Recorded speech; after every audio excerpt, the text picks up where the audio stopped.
अगर आपको सिर्फ 3 इच्छाएं दी जाए और हर इच्छा की कीमत किसी अपने की जान हो तो क्या आप फिर भी मांगेंगे?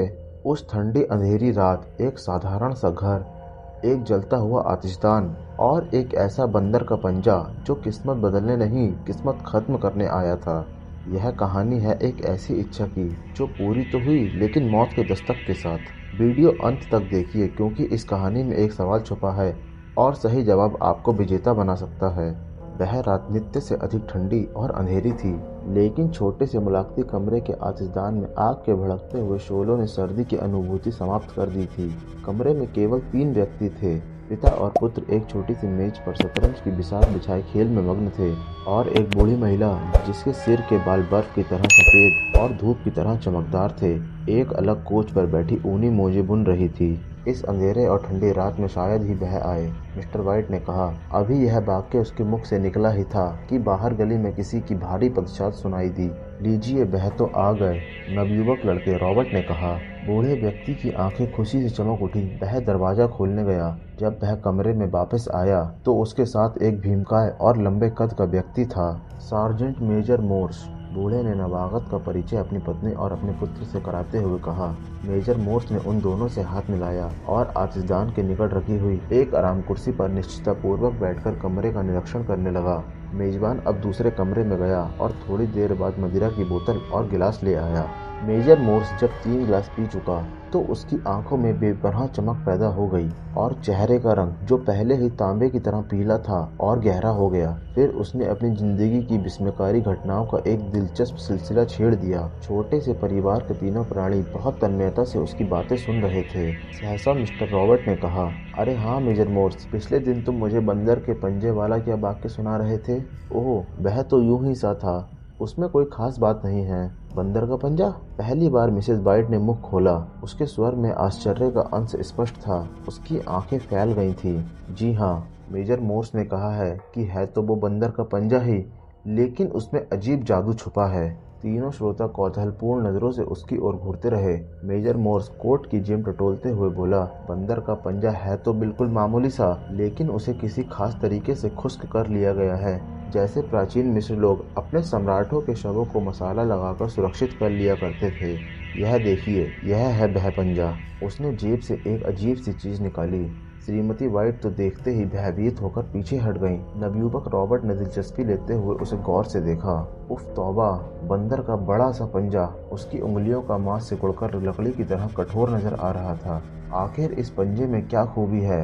मिस्टर व्हाइट ने पूछा। यह पंजा मुझे भारत में मिला था और इसकी कहानी कुछ यूं है कि यह वास्तव में एक बूढ़े साधु की मिल्कियत थी। उसने इस पर ईश्वर जाने क्या मंत्र फूंका कि यह पंजा लोगों की इच्छाएं पूरी करने लगा। केवल 3 इच्छाएं। प्रत्येक व्यक्ति इसकी मदद से कोई भी 3 इच्छाएं पूरी कर सकता है। मेजर मोर्स का स्वर इतना गंभीर था कि तीनों सुनने वाले मंत्रमुग्ध होकर उस जादुई पंजे को देखने लगे। आपने 3 इच्छा तो अवश्य पूरी की होंगी? नवयुवक रॉबर्ट ने पूछा। मेजर ने घूरकर लड़के को देखा और फिर धीरे से कहा, हाँ, मैंने इसके द्वारा अपनी 3 इच्छाएं पूरी कर ली हैं। लेकिन यह कहते हुए उसका चेहरा ना जाने क्यों भय से सफ़ेद पड़ गया। आप चुप क्यों हो गए मेजर मोर्स? नवयुवक रॉबर्ट ने कौतूहलपूर्ण स्वर में पूछा। इसलिए कि मुझे जिंदगी का एक सबसे बड़ा आघात सहना पड़ा है।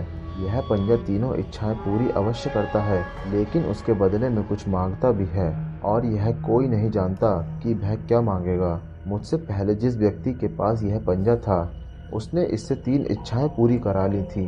पहली 2 का तो मुझे पता नहीं, लेकिन तीसरी के बारे में मालूम है। वह क्या थी? मौत की इच्छा, जो पूरी हुई।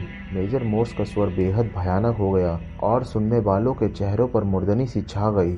मेजर मोर्स, मिस्टर व्हाइट ने थोड़ी देर बाद कहा, जब तुम्हारी तीनों इच्छाएं पूरी हो गई हैं, तो अब तुमने यह पंजा अपने पास क्यों रखा है? मेजर ने इनकार में सिर को जुगिस दी। मैं इसे अपने पास रखने का इच्छुक नहीं।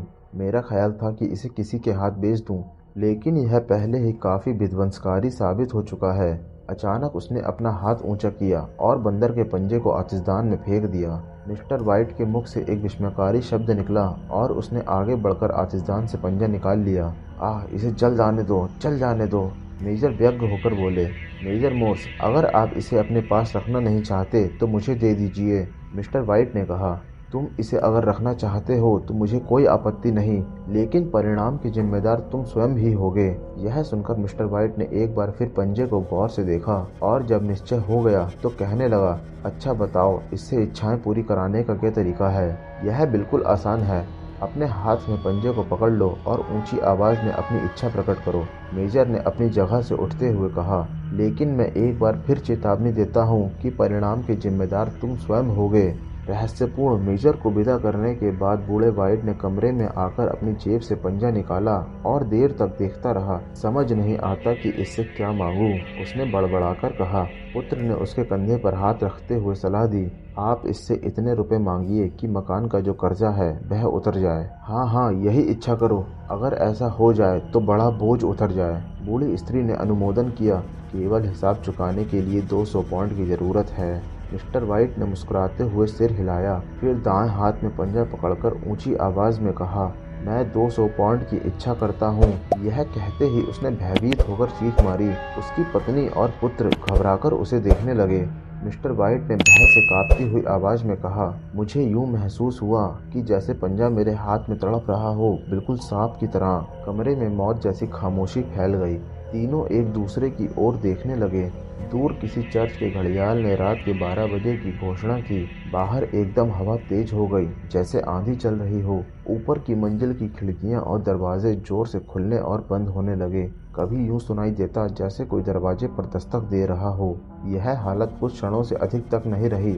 वातावरण फिर शांत हो गया। बूढ़ा वाइट उठा और सोने की तैयारी करने लगा। नवयुवक रॉबर्ट अपने कमरे में जाते हुए बोला, मेरा ख्याल है कि रुपया किसी थैली में बंद आपके बिस्तर पर रखा मिलेगा और कोई भूत प्रेत अवश्य कपड़ों की अलमारी में छुपा आपकी गतिविधि देख रहा होगा। दूसरी सुबह जब वह नाश्ते की मेज पर एक दूसरे के सामने बैठे तो रात की घटना याद करके तीनों खूब हंसे। मिस्टर वाइट ने शर्मिंदगी से कहा, मेजर मोर्स ने हमें खूब बेवकूफ बनाया। मुझे पूरा यकीन था कि 200 पाउंड की धनराशि तुम्हें अपने सिरहाने रखी मिलेगी। पत्नी ने कहकहा लगाकर कहा, आशा खाक में मिल गई। बेटे ने वाक्य पूरा कर दिया, हमें उस मेजर की बेहुदा बकवास पर ध्यान नहीं देना चाहिए था। मिस्टर वाइट ने अब क्रोध में कहा, भला आजकल के युग में ऐसी बेतुकी बातों पर कोई यकीन करेगा? अगर बंदर के पंजे इच्छाएं पूरी करने लगते तो लोगों को काम धंधा करने की क्या जरूरत है? लेकिन मेजर मोर्स ऐसा आदमी नहीं लगता कि बेकार ही ऐसा मजाक करे। संभव है कि उसकी बात में कोई सच्चाई हो। मिसेस वाइट ने गंभीर होकर कहा, अच्छा मम्मी, मैं तो अब काम पर जा रहा हूँ। नवयुवक रॉबर्ट ने उठते हुए कहा, और हाँ, जब तक मैं वापस न आऊँ रुपयों का थैला आप में से कोई न खोले। यह कहकर उसने कहका लगाया और मकान से बाहर निकल गया। उसकी माँ दरवाजे तक उसके साथ गई और जब तक वह नजरों से ओझल न हो गया तब तक देखती रही। दोपहर को जब पति पत्नी खाने की मेज पर बैठे तो मिसेस वाइट की नज़र मकान के बाहर एक आदमी पर पड़ी जो व्यग्र अंदाज में वहां फिर रहा था। कभी वह दरवाजे की ओर देखता, अंदर प्रवेश करना चाहता, लेकिन फिर रुक जाता। उसके हुलिये से लगता था कि वह अच्छा खासा खाता पीता आदमी है। मिसेस वाइट के मस्तिष्क में पहले ही 200 पाउंड की रकम घूम रही थी। वह समझी कि वह व्यक्ति अवश्य रकम लेकर आया है। 3 बार वह दरवाजे तक आया और वापस चला गया। चौथी बार फिर आया और दरवाजे को धक्का देकर पूरा खोल दिया और अंदर घुस गया।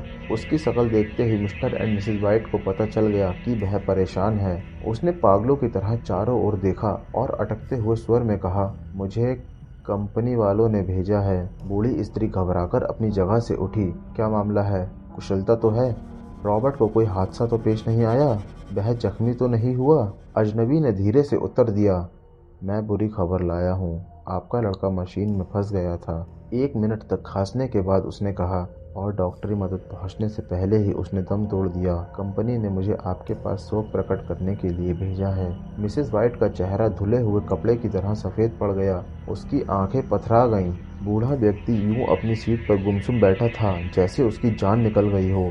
नवागत ने एक क्षण के विराम के बाद कहना शुरू किया, कंपनी वाले उसकी मौत के जिम्मेदार नहीं हैं। कसूर स्वयं लड़के का था, लेकिन केवल इस विचार से कि आपके लड़के ने मेहनत से काम किया। कंपनी ने कुछ मुआवजा देने का निश्चय किया है। मिस्टर वाइट सहसा अपनी जगह से उठकर खड़ा हो गया। उसकी टांगें बुरी तरह कांप रही थीं। वह वीरान नजरों से नवागत की ओर घूर रहा था। फिर उसके खुश्क होठों में हरकत हुई। उसने पूछा, कितना रुपया? 200 पाउंड? मिसेस वाइट के कंठ से जोर से चीख निकली। बूढ़ा व्यक्ति पागल की तरह मुस्कुराया और फिर एकदम गस खाकर धम्म से फर्श पर गिर पड़ा। उसी दिन उन्होंने अपने इकलौते पुत्र को कब्रिस्तान में दफन कर दिया, जो उनके घर से 2 मील पर था। जब वह घर वापस आए तो उनके चेहरों पर मौत जैसी जर्दी छाई हुई थी। कई दिन तक उन्होंने आपस में बात नहीं की। मिसेस वाइट की हालत बहुत खराब थी। कुछ ही दिनों में वह सूखकर कांटा हो गईं और पागलों जैसी हरकत करने लगीं। बूढ़े वाइट की नेत्र ज्योति बेहद कमजोर हो गई और कमर में झुकाव पैदा हो गया, जैसे बरसों का रोगी हो। एक दिन सहसा बूढ़े की आंख खुली। उसने हाथ से टटोलकर अपनी पत्नी का पलंग देखा। वह खाली था। इतने में खिड़की की ओर से सिसकियां ले लेकर रोने की आवाज उसके कान में आई। वह उठकर बिस्तर से उठ गया, फिर खिड़की के पास पहुंचा और पत्नी से कहा, ईश्वर के लिए वापस आ जाओ, तुम्हें ठंड लग जाएगी। मुझे नहीं, रॉबर्ट को ठंड लग रही होगी, मिसेस वाइट ने उत्तर दिया और जोर जोर से रोने लगी। फिर अपने बिस्तर पर आकर लेट गई। बूढ़े वाइट की आंखें नींद से बंद होने लगी और वह लेटकर सो गया। रात गए सहसा फिर उसकी पत्नी चिल्लाने लगी तो उसने उसे झंझोड़कर उठा दिया। बंदर का पंजा, वह चीखी। बंदर का पंजा? क्या हुआ? तुम क्यों चीख रही हो? बंदर का पंजा कहाँ है? लाओ मुझे दो। बंदर का पंजा भई मुलाक्ती कमरे में मेटल पीस पर पड़ा होगा। तुम्हें किस लिए चाहिए? एक ही समय पर वह रोने और हंसने लगी। मुझे अभी अभी उसका ख्याल आया, उसने हिस्टीरियाई अंदाज में कहा। अभी 2 इच्छाएं बाकी हैं। क्या अब भी तुम्हारा जी नहीं भरा? मिस्टर वाइट ने क्रोध से कांपते हुए कहा। नहीं, हरगिज नहीं। जाओ और जल्दी से बंदर का पंजा लेकर आओ और इच्छा करो कि हमारा बेटा दोबारा जिंदा हो जाए। अभागा बूढ़ा व्यंग होकर अपने बिस्तर से उछल पड़ा। ईश्वर दया करे, तुम पागल तो नहीं हो गई? उसने मेज से टटोलकर माचिस उठाई और मोमबत्ती जला दी। मैं कहती हूँ देर ना करो, जल्दी से बंदर का पंजा लाओ और दूसरी इच्छा करो। जब हमारी पहली इच्छा पूरी हो चुकी है तो दूसरी क्यों ना होगी? यह कहकर मिसेस वाइट ने अपने पति का हाथ पकड़ा और उसे घसीटकर बिस्तर से उठा दिया। अंधेरे में लड़खड़ाता हुआ वह निचले मंजिल की ओर भाग गया। मुलाक्ती कमरे में पहुंचकर उसने मेटल पीस से बंदर का वही मनहूस पंजा उठाया। उसे छूते ही बूढ़े का रोम रोम खड़ा हो गया, माथा पसीने से भीग गया।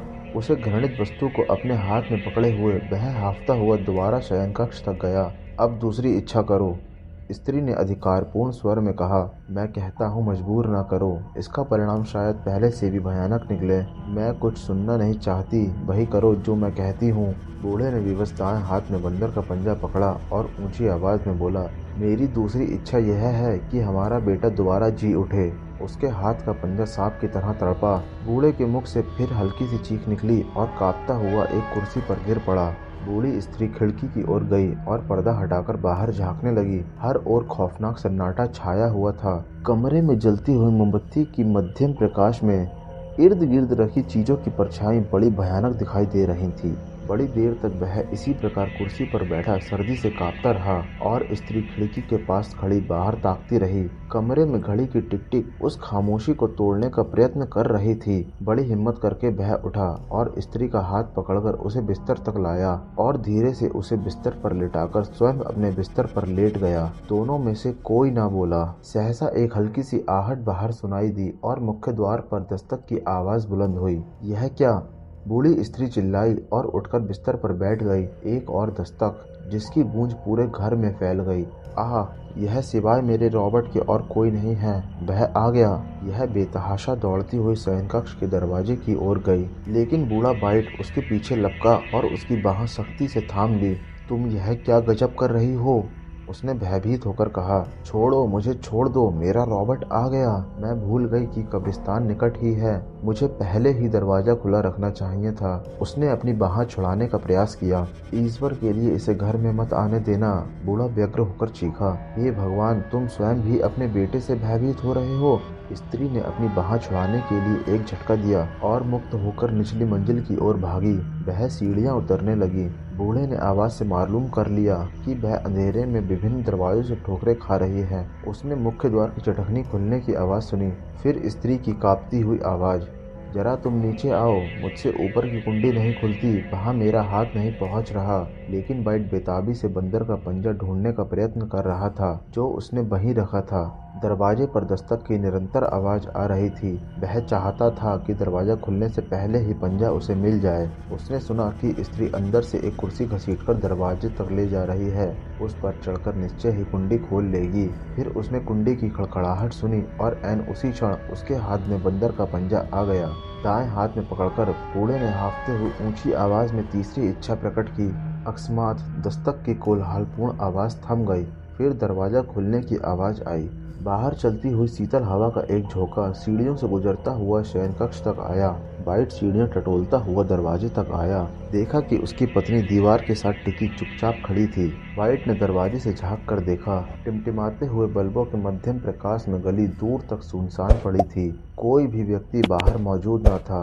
एक बार फिर उसने आंखें फाड़ फाड़ कर अंधेरे में घूरा, लेकिन वहां कुछ दिखाई न दिया तो उसने दरवाजा बंद कर दिया। उसका ध्यान पत्नी की ओर गया। अचानक दीवार के साथ लगी बुढ़िया का शरीर लहराया और वह धड़ाम से नंगे फर्श पर आ गिरी। वाइट ने झुककर उसकी नब्ज देखी तो पाया बुढ़िया मर चुकी थी। पुत्र के बाद अब पत्नी भी चल बसी। बूढ़ा वाइट शोक के समंदर में डूब गया, लेकिन अभी उसकी मुसीबतों का अंत नहीं हुआ था। उसके पीछे हल्की सी सरसराहट हुई और देखते ही देखते ना जाने कहां से वह बंदर का पंजा प्रकट हो गया। फिर इससे पहले कि वाइट कुछ समझ पाता, बंदर का पंजा सीधे उसके माथे से जा टकराया। माथे से रक्त बहने लगा। वाइट पर बेहोशी तारी होने लगी। पंजा एक बार फिर से जोर से उछला और उसी जगह आ टकराया जहां उसने पहले माथे पर चोट मारी थी। चोट प्राणघातक सिद्ध हुई। बूढ़े का शरीर जोर से कांपा और फिर शांत पड़ गया। पंजे में फिर से हरकत हुई। वह वाइट के माथे से उछला और खुली खिड़की द्वारा तीर की तरह उड़ता हुआ कब्रिस्तान की दिशा में चला गया। पीछे पड़े रह गए दो मृत शरीर जो अब कभी भी जीवित नहीं होने वाले थे।